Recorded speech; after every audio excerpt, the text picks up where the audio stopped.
I remember the weeks leading up to the first time that I celebrated the sacrament of Holy Communion. It was almost 28 years ago in a tiny little town 100 miles from nowhere. And in the weeks leading up, I had been out visiting amongst the people, and one of the people whom I visited was a very elderly woman whose name was Thelma. Thelma had been a member of the church for 100 years or something close to that. And while I was sitting down having lunch with her one day, and yes, I was mooching lunches even back then, she said to me, "Mark, when are we next going to have the table of tears?" And I thought to myself, what on earth is the table of tears? I've never heard of that. Maybe it's something I missed out on. And I said to her, "What do you mean, the table of tears?" She says, "You know what I mean, Mark. You call it Holy Communion." And I said to her, "Well, it's coming up in a few weeks, Thelma, but why do you call it the table of tears?" And she said, "Well, Mark, whenever it's Communion Sunday, and whenever the minister begins those words that invite us to the table, I start to cry. Because at that table, I feel that I am able to pour out my tears and my sadness more than anywhere else in the whole world." And she told me about the griefs that she had suffered in her life, the loss of a child, the loss of her husband, a brother and a sister and others. And she says, "Here is the place where I feel closest to my grief and my tears flow." And so she says, "I call it the table of tears." Now, my first thought was that Thelma did not have a very good theology of the sacrament of Holy Communion.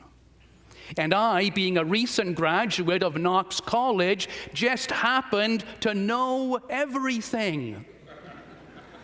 One of the great miracles of ministry is this: as a new graduate, I knew everything that there was to be known. Now, after almost 30 years of ministry, I know next to nothing.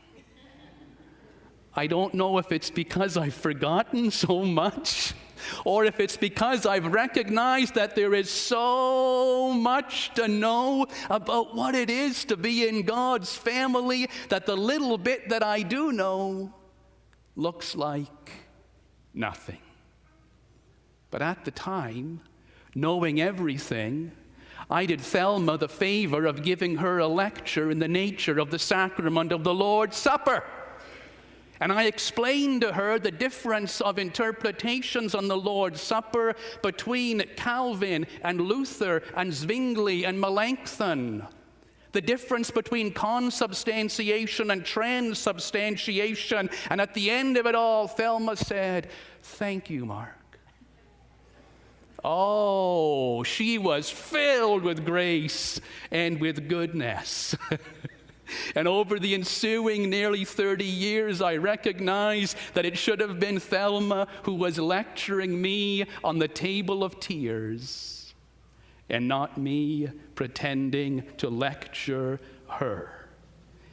In the years after that, I saw reinforced again and again all around the world, wherever I went in the midst of God's children, that this is in fact the table of tears, and the place where we are closer to our grief and closer to the love of God than any place in the whole universe. I recall standing before the communion elements in the village of Old Bandawi in Malawi, where Presbyterian missionaries first landed with the gospel 140 years ago, and the people gathered around the table. They had come to receive the mercy and the grace of Christ. And before I could begin, an old man came up to the table, and he was holding in his hand a communion chalice. not of silver or of gold or even of wood. It was a chalice formed from the mud of the earth of old Bandawi. And he handed it to me as a gift. His name was Chikoko. And as he handed the chalice to me, tears streamed from his eyes onto the chalice and onto the Lord's table. And he said to me, "Sir, when I come to this table, I bring the grief for my children whom I have lost, and my brothers and my sisters. I bring my sadness and my brokenness. And Christ receives my tears here." Chikoko, the village headman in Old Bandawi, had lost several of his children. Malawi, then as now, was gripped in the AIDS endemic, and he wept for the children whom he had lost. And I recall standing before the communion elements in the Mexican state of Chiapas in the tiny village of Actil. And there, mothers and fathers and children gathered around the table. And one of them came forward and said to me, "When we come to this table, we come to it with endless tears for our sisters and brothers and children and mothers and fathers who have died." If you don't know the story of Actil, briefly, just after Canada and the United States and Mexico signed the North American Free Trade Agreement, certain laws were changed in Mexico which took away all the protection of the land of the indigenous people. They lost their land and their livelihood and the homes that had been their heritage for thousands of years, and they were pushed into poverty. And the people in Actil banded together in a co-op to grow oranges and coffee and beans, and they showed that they could survive outside of NAFTA. And when others began to take notice, the government set in a division of paramilitary troops.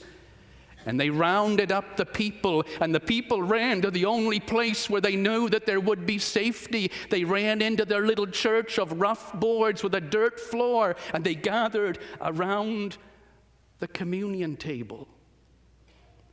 And the soldiers entered the church, and with automatic weapons, they gunned the people down, and they bled to death before the altar. December the 22nd, 1997, the Actil massacre.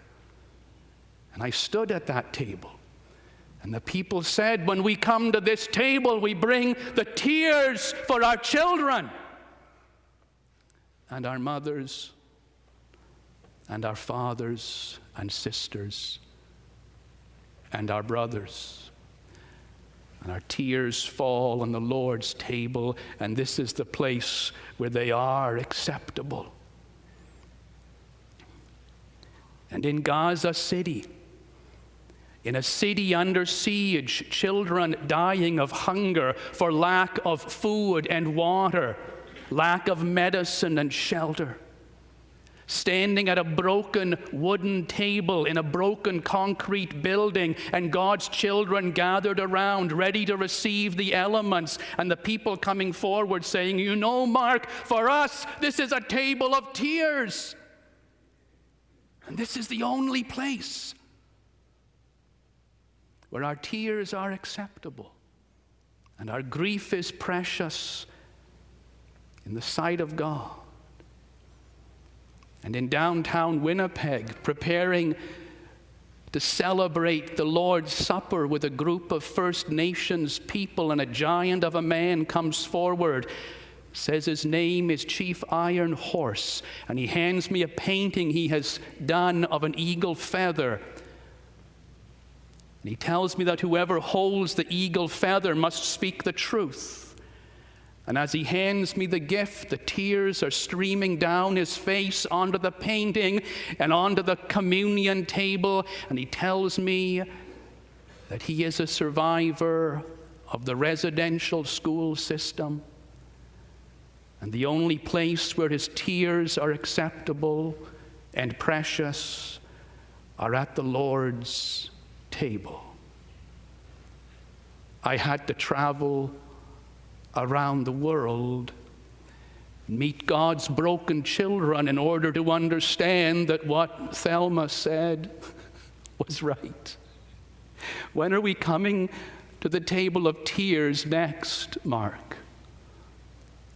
I pray to God that she forgot everything I told her, because she already understood.